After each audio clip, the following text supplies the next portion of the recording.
حضرت عیسیٰ علیہ السلام کی ملاقات ابلیس سے ہوئی۔ وہ 4 گدھوں کو ہانک رہا تھا۔ ان گدھوں پر سامان لدا ہوا تھا۔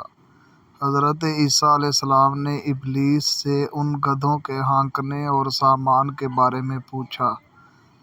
ابلیس نے جواب میں کہا کہ تجارت کا سامان ان گدھوں پر لدا ہوا ہے اور خریدنے والوں کی تلاش کر رہا ہوں۔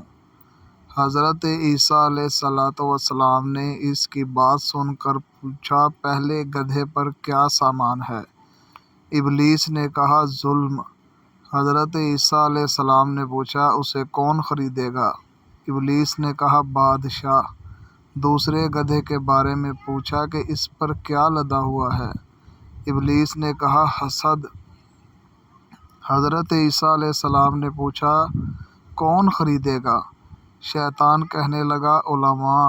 حضرت عیسیٰ علیہ السلام نے پوچھا، تیسرے گدھے پر کیا لاد رکھا ہے؟